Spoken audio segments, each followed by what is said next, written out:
Hello friends, मैं हूं विनीत पांडे और आप सभी का स्वागत है ग्रीन एज कंसल्टिंग के आज के वीडियो में। दोस्तों, अगर आप पहली बार चैनल पे आ रहे हैं तो चैनल को सब्सक्राइब करना नहीं भूलिएगा और चैनल को सब्सक्राइब करने के बाद जो बगल में बेल नोटिफिकेशन है उसको क्लिक करके ऑल पे जरूर दबाइएगा, जिससे आपको मेरे आगे आने वाले सभी वीडियो के नोटिफिकेशन मिल सके। दोस्तों, मैं कई सारे ऐसे वीडियोस लेके आता हूं जो आपको डायरेक्टली अपने प्रोफेशन में, अपने जॉब में हेल्प करे। और अगर आप कोई अच्छे कंपनी में इंटरव्यू के लिए जा रहे हैं तो ये सारी की सारी नॉलेज आपको बहुत ही ज़्यादा हेल्प करने वाली है। आज का टॉपिक बहुत ही खास है उन सभी लोगों के लिए जो किसी न किसी इंडस्ट्री में क्वालिटी डिपार्टमेंट में वर्क कर रहे हैं या किसी स्टैंडर्ड्स को इम्प्लीमेंट करना चाहते हैं, या ऐसी कितनी भी ऑडिटिंग कंपनियां हैं जो स्टैंडर्ड्स को इम्प्लीमेंट करती है या किसी कंपनी का सर्टिफिकेशन करती है। उन सभी के लिए ये बहुत ही जरूरी वीडियो है। तो दोस्तों, वीडियो में लास्ट तक बने रहिएगा और इसके हर एक छोटे से छोटे पॉइंट को जरूर समझिएगा, क्योंकि इसके बाद आपके लिए किसी भी कंपनी का ऑडिट करना, सर्टिफिकेशन करना या अपनी कंपनी में सिस्टम को इम्प्लीमेंट करना आसान हो जाता है। तो चलिए वीडियो को चालू करते हैं और समझते हैं कि आज का वीडियो किसके ऊपर है। आज हम लोग बात करने वाले हैं मैनेजमेंट सिस्टम में यूज होने वाले वर्ड हाई लेवल स्ट्रक्चर की। अगर आपने ISO 9001 quality management system implement किया हुआ है या IATF 16949 2016 यूज किया हुआ है, तो आपको ये हाई लेवल स्ट्रक्चर वर्ड सुनने को जरूर मिलता होगा। दोस्तों, ये हाई लेवल स्ट्रक्चर बेसिकली उस स्टैंडर्ड का एक स्ट्रक्चर होता है जिसकी सहायता से हम समझ सकते हैं कि स्टैंडर्ड में अंदर क्या क्या चीजें मेंशन की गई हैं और क्या क्या इंप्लीमेंट करना है। तो आज हम लोग ये समझेंगे कि ये हाई लेवल स्ट्रक्चर है क्या और ऐसे कौन कौन से स्टैंडर्ड है जहां भी ये एप्लीकेबल होता है। क्योंकि अगर आपने हाई लेवल स्ट्रक्चर को समझ लिया, मेन हेडिंग को समझ लिया, तो आप कुछ हद तक अंदाजा लगा सकते हो कि उस स्टैंडर्ड में, उस हेडिंग के अंदर, उस क्लॉज के अंदर क्या लिखा होगा। और बहुत सारे लोगों को यही कंफ्यूजन हो जाता है क्लॉज को याद करना। तो ये क्लॉज को याद करने में भी हेल्प करेगा और बाकी सारे स्टैंडर्ड को समझने में भी हेल्प करता है। अगर हम लोग हाई लेवल स्ट्रक्चर के बारे में बात करें तो उससे पहले एक बेसिक रेफरेंस ले लेते हैं। बेसिक रेफरेंस में हम लोग यहाँ ISO 9001 के एडिशन को समझते हैं। ISO 9001 जो कि क्वालिटी मैनेजमेंट सिस्टम का एक स्टैंडर्ड है। ये स्टैंडर्ड कब इम्प्लीमेंट हुआ था और कब इसका एडिशन आया और लास्ट एडिशन क्या है और कब से हाई लेवल स्ट्रक्चर चालू हुआ, ये सब लोग हम इसमें समझने वाले हैं। तो अगर पहले ISO 9001 2015 स्टैंडर्ड की बात करें तो सबसे पहले वो 2015 नहीं था, सबसे पहला स्टैंडर्ड आया था 1987 में, जिसको हम फर्स्ट एडिशन बोलते हैं। उसके बाद आया सेकंड एडिशन जो कि 1994 से स्टार्ट हुआ। 2000 ईयर में आपका थर्ड एडिशन आया, 2008 में आपका फोर्थ एडिशन आया और फिफ्थ एडिशन आया आपका 2015 में। तो आप 2008 से अगर 2015 में देखें तो बहुत सारे क्लॉजेस में चेंजेस थे। क्लॉज के नाम चेंज हो गए थे, क्लॉज का स्ट्रक्चर चेंज हो गया था। पहले के जो क्लॉज थे और अभी के क्लॉज में कई सारा चेंज हो गया था। ये चेंज आया क्यों? ये चेंज इसलिए आया कि ISO कमेटी, जो इंटरनेशनल ऑर्गेनाइजेशन फॉर स्टैंडर्डाइजेशन है, उसने ये डिसाइड किया कि हम लोग के होता क्या है कि बहुत सारे स्टैंडर्ड लाइक ISO 9001 है, 14000 है, 45001 है। इन सारे स्टैंडर्ड को जब कोई कंपनी इम्प्लीमेंट करती है, और आपने देखा होगा कि जब इतने सारे स्टैंडर्ड को कंपनी इम्प्लीमेंट करती है तो वो एक इंटीग्रेटेड मैनेजमेंट सिस्टम यूज करती है। तो वहां पे बहुत ज्यादा कंफ्यूजन होता था क्योंकि 9001 के क्लॉज अलग है, 14001 के अलग है, 45001 के अलग है। तो इन सारी एम्बिग्यूटी को एलिमिनेट करने के लिए हाई लेवल स्ट्रक्चर इन्वेंट किया गया।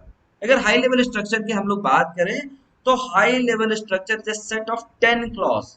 एक इसमें 10 क्लॉज होते हैं जो ISO के मैनेजमेंट सिस्टम यूज करते हैं अपने स्टैंडर्ड्स में, और बहुत सारे स्टैंडर्ड अभी यूज नहीं कर रहे हैं तो वो फ्यूचर में करेंगे।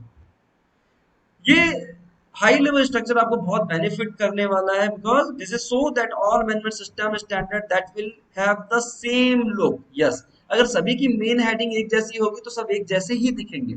उसके अंदर का कंटेंट जरूर चेंज होगा, लेकिन आपको एक ऊपरी निगाह में, सरसरी निगाह में सब स्टैंडर्ड समझ में आ जाएगा कि इसमें क्या है। So it will be as a same look and feel and will enable greater integration between system of different disciplines. बहुत हेल्पफुल है हम सभी लोगों के लिए जो स्टैंडर्ड्स को यूज करते हैं, स्टैंडर्ड को इम्प्लीमेंट करते हैं या ऑडिट करते हैं। हाई लेवल स्ट्रक्चर आया कहां से? सबसे पहले ISO ने डिसाइड किया 2012 कि होता क्या था कि बहुत सारे स्टैंडर्ड, जैसे मैंने बताया कि 9001, 14001, 45001, अलग अलग स्टैंडर्ड, अलग अलग क्लॉज है। तो एक बार तो हम बात कर रहे हैं सिस्टम कॉमनाइजेशन की, सिस्टम इम्प्लीमेंटेशन की, क्वालिटी मैनेजमेंट सिस्टम की, और हमारे अलग अलग स्टैंडर्ड में ही एक सिस्टम नहीं है। तो उसको एलिमिनेट करने के लिए एक हाई लेवल स्ट्रक्चर यूज किया गया, जिसको हम यूनिफाइड हाई लेवल स्ट्रक्चर बोलते हैं, जिसके अंदर 10 क्लॉज डिफाइन किए गए। ये कॉमन टेक्स्ट एंड टर्मिनोलॉजी पे काम करता है, जिसको बाकी सारे स्टैंडर्ड फॉलो करते हैं। इसकी अगर हम मेन एडवांटेज की बात करें तो सबसे बड़ा एडवांटेज है कि आपकी enhancement of capability of standard हो जाता है। आप स्टैंडर्ड को बहुत अच्छे तरीके से समझने लगते हो, उसकी कॉम्पिटेबिलिटी आपकी बढ़ जाती है। दूसरी अगर बात करें तो किसी भी नए स्टैंडर्ड को किसी कंपनी में इम्प्लीमेंट करना आसान हो जाता है। तीसरी बात करें तो अगर आप अपनी कंपनी में IMS, integrated management system implement करने वाले हो, तीन चार मैनेजमेंट सिस्टम को मिला के, तो ये भी आपके लिए बहुत आसान होगा। एक मैनुअल से आप सारे काम कर सकते हैं। आगे अगर हम बात करें तो जो भी यूजर्स है, जो भी कंपनी है, उनके लिए ये एक अच्छा वैल्यू प्रोपोजिशन है, उनके लिए बहुत एक अच्छा इंप्रूवमेंट है। और आगे अगर हम बात करें तो सबसे पहले increase effectiveness in standard development for the technical committee. जो कमेटी स्टैंडर्ड को डेवलप करती है उनके लिए भी ये बहुत ही बेनिफिशियल है उसको इम्प्रूव करने में। अगर हाई लेवल स्ट्रक्चर की बात करें तो यहाँ पे 10 क्लॉज यूज किए गए हैं हर मैनेजमेंट सिस्टम में। हाई लेवल स्ट्रक्चर में 10 क्लॉज डिफाइन किए गए हैं, और इसको यूज करते हुए बहुत सारे स्टैंडर्ड्स, वो स्टैंडर्ड की लिस्ट में आपको आगे देने वाला हूं, तो वीडियो आखिरी तक जरूर देखिएगा। पहला जो क्लॉज है वो स्कोप है। स्कोप मतलब इस स्टैंडर्ड का क्या स्कोप है आपकी कंपनी में, तो ये हर स्टैंडर्ड का स्पेसिफिक होगा। स्कोप आपका कॉमन रहेगा, हेडिंग, लेकिन उसके अंदर क्या लिखा है वो स्टैंडर्ड टू स्टैंडर्ड वेरी होगा। इसी तरीके से अगर हम सेकंड क्लॉज की नॉर्मेटिव रेफरेंस की बात करें तो ये हेडिंग तो सेम रहेगी, लेकिन इसके अंदर क्या होगा, कहां से रेफरेंस लिए गए हैं, ये हर स्टैंडर्ड के अलग हो सकते हैं। टर्म्स एंड डेफिनेशन, जैसे अगर हम बात करें क्वालिटी मैनेजमेंट सिस्टम आईएसओ 9001, तो वहां पे टर्म्स यूज होंगे quality, process, process improvement, quality management system में कस्टमर, और भी कई सारी चीजें यूज होंगी। लेकिन जब हम 14001 की बात करेंगे तो वहाँ हम एनवायरनमेंट की बात करेंगे, पीपल की बात करेंगे, आपके सराउंडिंग सोशल की बात करेंगे, एम्प्लॉयज की बात करेंगे, तो अलग अलग डेफिनेशन हो सकती है। Clause number 4, context of the organisation, जो कि एक चौथा क्लॉज है। लेकिन इसके अंदर की अगर हम डिटेलिंग की बात करें तो सब क्लॉजेस भी सेम है ऑलमोस्ट, बट कुछ चेंजेस हो जाएंगे based on your management system. अगर क्वालिटी मैनेजमेंट सिस्टम है तो scope of the quality management system आ जाएगा, एनवायरमेंट है तो वहाँ एनवायरमेंट आ जाएगा, ऑक्यूपेशनल हेल्थ सेफ्टी है तो ऑक्यूपेशनल हेल्थ सेफ्टी आ जाएगा। पांचवा क्लॉज है लीडरशिप। तो यहाँ पे पहले एमआर वर्ड यूज किया जाता था, एमआर की जगह हम लोग लीडरशिप की बात करते हैं। तो लीडरशिप एंड कमिटमेंट सेम है, sub clause, policy, roles, responsibility ये सब रहेगी, लेकिन हर स्टैंडर्ड के हिसाब से उनकी रोल्स और रिस्पॉन्सिबिलिटी चेंज हो जाएंगे। तो ये स्ट्रक्चर जो है 1 to 5 ये सेम रहने वाला है, इसके अंदर के टॉपिक स्पेसिफिक टू स्टैंडर्ड हो जाएंगे। आगे बढ़ते हैं, क्लॉज नंबर 6, ये प्लानिंग क्लॉज है कि कैसे आप रिस्क को इम्प्रूव करते हो, रिस्क को एलिमिनेट करते हो, अपॉर्चुनिटीज को इम्प्लीमेंट करते हो, ये अलग अलग क्लॉज के हिसाब से आपको डिसाइड करना है। सेवेंथ क्लॉज है सपोर्ट, आप कंपनी में कैसे सपोर्ट देते हो, support in the case of resources, in the case of competence, in the case of awareness, communication and documented information. ये भी हर स्टैंडर्ड का अलग अलग होगा, किसी में कुछ रिसोर्स चाहिए, किसी में कुछ रिसोर्स चाहिए। एट क्लॉज है ऑपरेशन, यहाँ पे हम operational planning and control is a common for all the clause, but इसके अंदर कई सारे सब क्लॉजेस हर स्टैंडर्ड के अलग अलग हो सकते हैं। Ninth clause performance and evolution, कि आप परफॉर्मेंस को कैसे मेजर करोगे, तो उसके लिए हम मॉनिटर, मेजर, एनालिसिस करेंगे, जो हर स्टैंडर्ड के लिए अलग अलग तरीका होगा।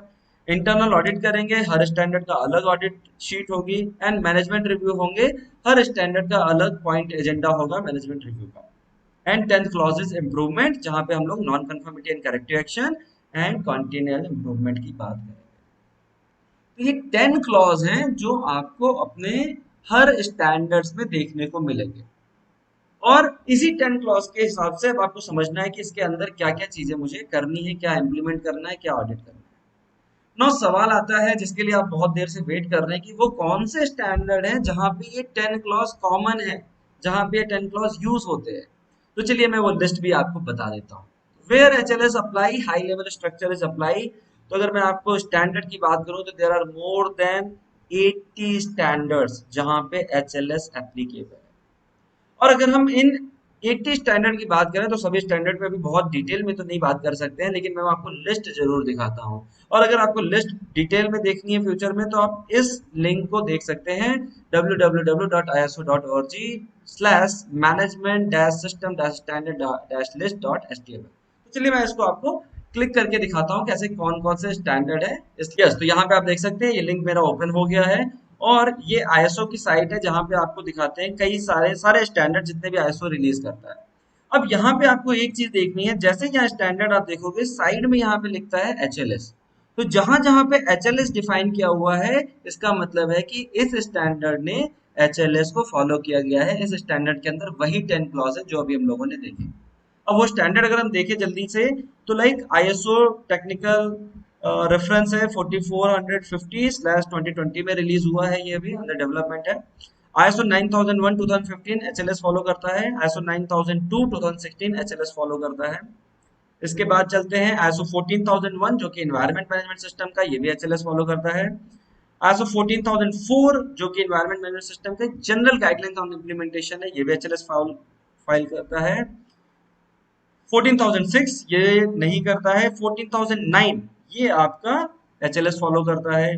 आईएसओ 14298 जो कि ग्राफिक टेक्नोलॉजी के ऊपर है, मैनेजमेंट ऑफ सिक्योरिटी प्रिंटिंग, वो एचएलएस फॉलो करते हैं। तो यहाँ आप देखेंगे कई सारे स्टैंडर्ड है, वन बाय वन हम लोग नहीं जा सकते हैं डिटेल में, otherwise it will take more time. Like indoor air कैसा होना चाहिए उसका भी स्टैंडर्ड है आईएसओ 16000 जो कि एचएलएस को फॉलो करता है। 18,091 quality management system guideline for the application of ISO 9001 in local government, ये भी एचएलएस को फॉलो करता है। आगे चलते हैं, कुछ और पॉपुलर स्टैंडर्ड देखते हैं। IT assessment IEC 19770/2017 information technology IT asset management, ये भी एचएलएस को फॉलो करता है। ओके, आगे बढ़ते हैं, यहाँ पे देखते हैं इंफॉर्मेशन टेक्नोलॉजी आईसी 20000, ये भी एचएलएस फॉलो करता है।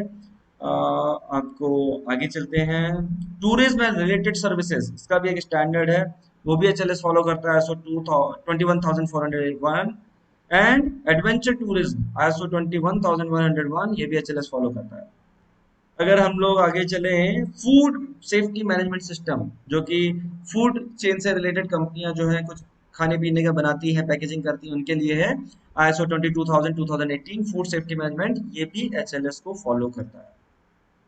आगे चलते हैं, security, yes, ISO 22301 security and resilience business continuity management system, ये भी एचएलएस को फॉलो करता है। मेडिकल लेबोरेटरी है अगर आपके पास, तो आईएसओ 22367, लेकिन ये एचएलएस को फॉलो नहीं करता है।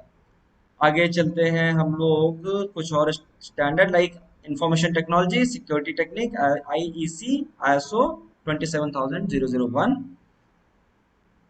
और आगे देखिए, आप कई सारे यहाँ पे स्टैंडर्ड्स आपको दिख रहे होंगे जो एचएलएस को फॉलो करते हैं, और बहुत सारे स्टैंडर्ड है जो अभी नहीं करते, बट हो सकता है फ्यूचर में जब इनका लेटेस्ट अपडेट है, लाइक यहाँ पे आप देख सकते हैं कुछ स्टैंडर्ड 2007 है, 2014 के अभी इनके लास्ट अपडेट है। अगर इनमें नया अपडेट आए तो वहां पे हो सकता है ये भी एचएलएस को फॉलो करे। ये पेट्रोलियम पेट्रोकेमिकल नेचुरल गैस का स्पेसिफिक स्टैंडर्ड है आईएसओ 29001, ये भी एचएलएस को फॉलो करता है। आगे अगर चलें, मैं आपको कुछ स्पेसिफिक स्टैंडर्ड्स और दिखाता हूँ।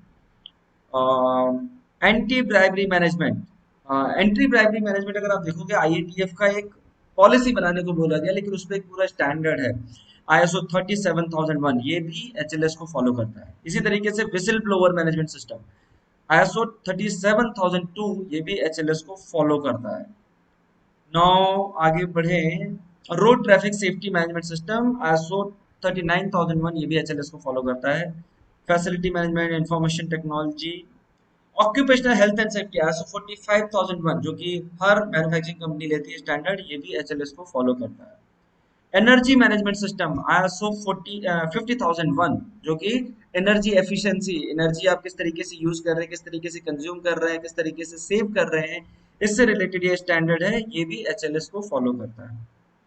और आगे चलें तो आप देखोगे एसेट मैनेजमेंट 55001, और ये सारे स्टैंडर्ड है। सॉफ्टवेयर इंजीनियरिंग एक्सप्लोसिव एटमॉस्फेयर, ये भी एचएलएस को फॉलो करता है। जैसा कि हम लोगों ने बात किया कि यहाँ मोर देन 80 स्टैंडर्ड जो एचएलएस को फॉलो करते हैं, ये आपके लिए कितना देखिए हेल्पफुल हो जाता है अगर आप एचएलएस को याद कर लेते हैं, इतने सारे स्टैंडर्ड्स के आपको समझने में आसानी हो जाती है। और कभी भी अगर आप अपनी कंपनी में ये स्टैंडर्ड को इम्प्लीमेंट करना चाह रहे हो तो आपको एक बेसिक आइडिया पहले से ही है, क्योंकि आपने एक बार इसको यूज किया हुआ है। तो that is the main benefit of this HLS. Now, thank you for watching this video, helping us, motivating us, and subscribing the channel. लेकिन अभी भी बहुत सारे ऐसे लोग हैं जो वीडियो देख के चले जाते हैं, सब्सक्राइब नहीं करते। तो please subscribe and share this video with your friends and colleague who is really required this knowledge. Thank you.